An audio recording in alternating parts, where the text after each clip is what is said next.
Hey story lovers, welcome back to a new story. Her husband vanished without a trace. 15 years later, the doorbell rang. For 15 years, Annie McDonald lived in limbo, not knowing whether her Jim was dead or alive. Then one Christmas, the impossible happened. Let's go back before 15 years. The McDonalds lived in a small brick house in Lansmont, a suburb of New York City. Jim was foreman of mail carrier at the post office, where he had worked for 25 years. A gentle, soft-spoken man, he had a wave of the hand acquaintance with hundreds of people in town.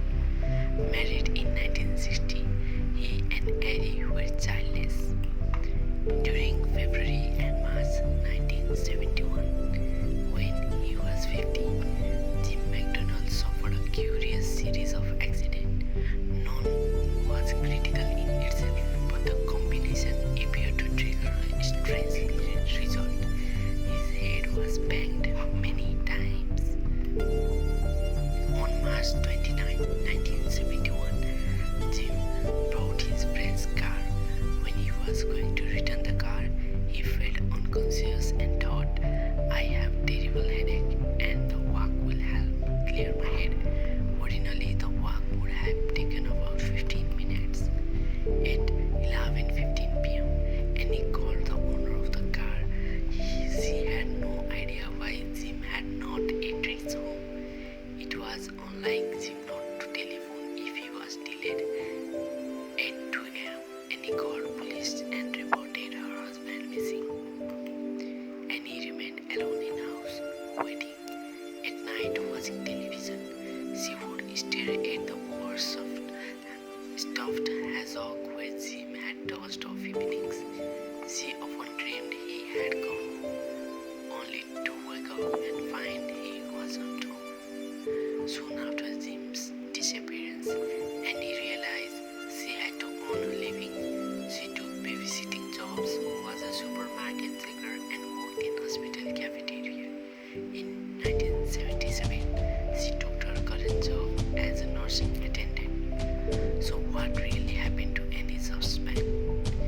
During his walk home, Jim had indeed blacked out, losing all ability to remember who he was and where he lived. What happened then is unclear. He may have taken the train to Grand Central Terminal, then another train or was south. The next thing he knew, he was in downtown Philadelphia, a city he had never visited before. James Peter got a social security card, which could be obtained at that time without showing a birth certificate, and took the job in luncheonette of a health club. He next worked at a cancer research institute cleaning out animal cages. He also got night shift job at P&P luncheonette.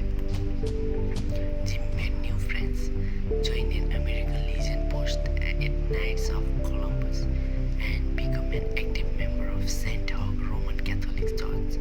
He never talked about his past, and his friends didn't pray.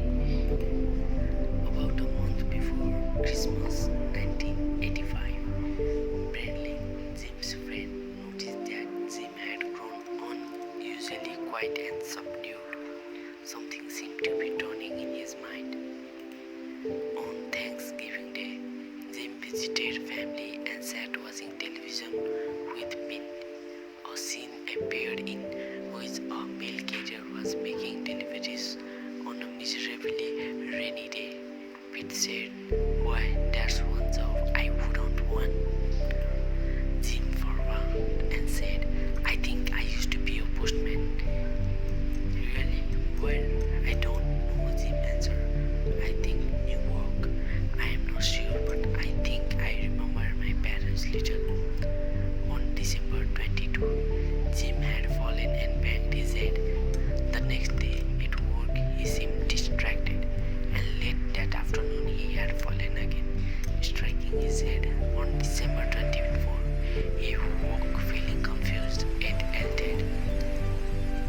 After almost 15 years, he knew who he was. He was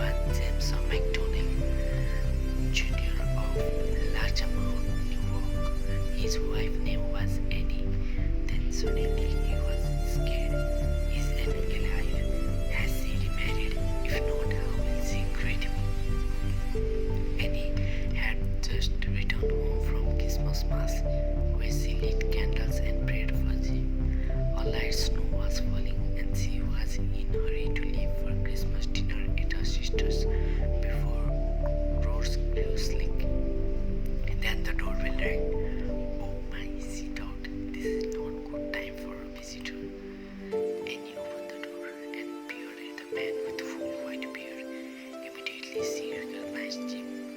She could not speak to Jim, and he looked a little bit older but prettier too.